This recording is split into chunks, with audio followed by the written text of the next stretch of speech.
Perhaps the most important feature of moral rights is the claim that for every moral right there corresponds a moral obligation or duty. For example, the right to life, a person's right to life, has the corresponding obligation not to take a person's life. So, for every right we have to ask, what is the corresponding obligation? Furthermore, we need to ask who has this obligation. In the case of a right to life, the associated obligation is one that everyone has. Everyone has the obligation not to take a person's life. Let's consider some examples. Consider the right to privacy. Some might argue that the associated obligation is not to seek to acquire a person's private information. And this obligation is had by everyone. But now consider a patient's right of confidentiality. The associated obligation seems similar, an obligation not to reveal certain information about the patient. But in this case, the associated obligation does not extend to everyone. It only applies to those who are party to a confidentiality agreement with the patient. Suppose, for example, the patient's records were carelessly left out in the open, and a stranger, seeing them, started telling others about what was in the record. That person would not be violating the patient's right of confidentiality because he was not part of the confidentiality agreement. On the other hand, the hospital or physician's office that negligently left the records out did violate the patient's right of confidentiality. As another example, consider a child's right to be cared for.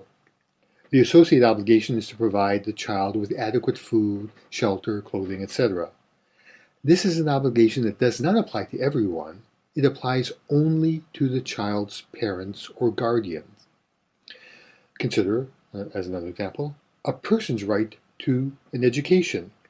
This is usually understood to mean that the associated obligation is to provide that person with access to teachers and schools. So understood, the obligation applies only to the state or government.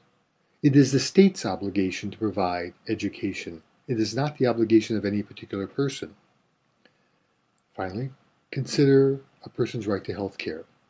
As is usually understood, the associated obligation is to provide that person with adequate health care. Again, the obligation is understood to apply only to the state or government. What we can see from this brief list is that not only is there a variety of obligations associated with rights, but also who has the obligation can vary. Looking at this, we should also raise the question, does every obligation yield a right?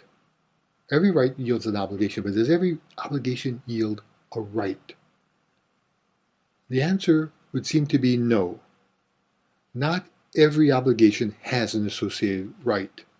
This suggests that when we think about the ontology, we perhaps should have a more expansive view and consider the ontology as encompassing not just rights, but also obligations.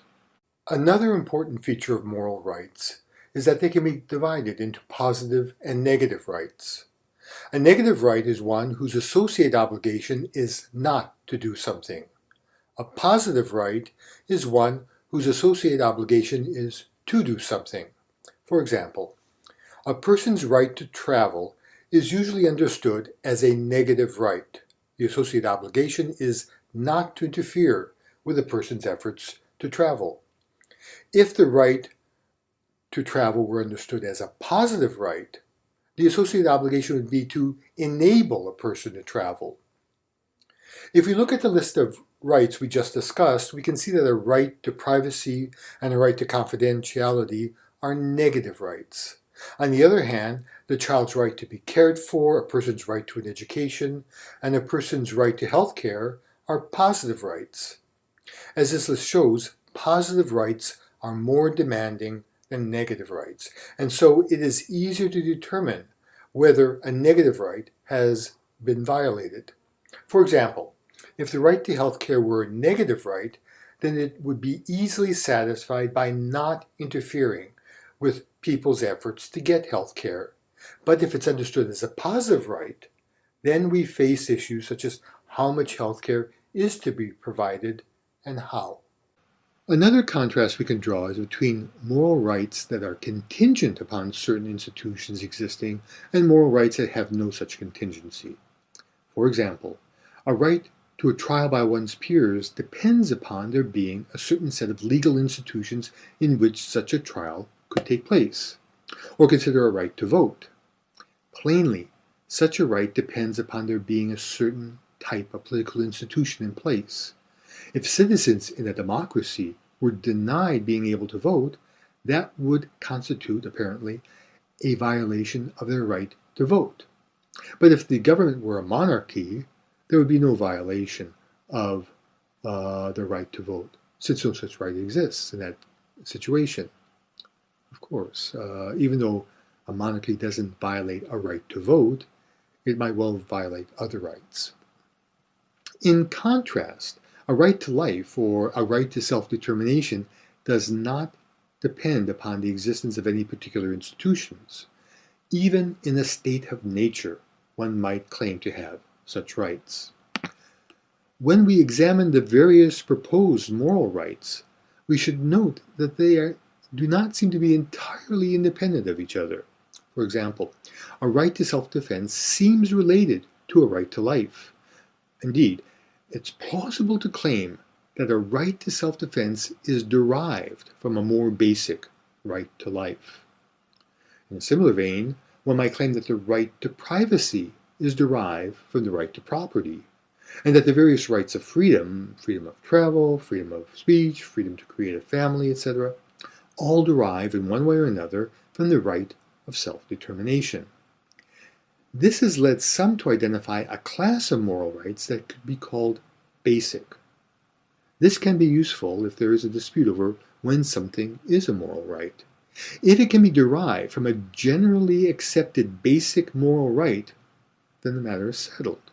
For example, some people have claimed that we have a right to the best available medical care. Would that be a negative or positive right? Is there a basic right that it could be derived from? In the next section, I want to examine what can be said in favor of the deontologist's position.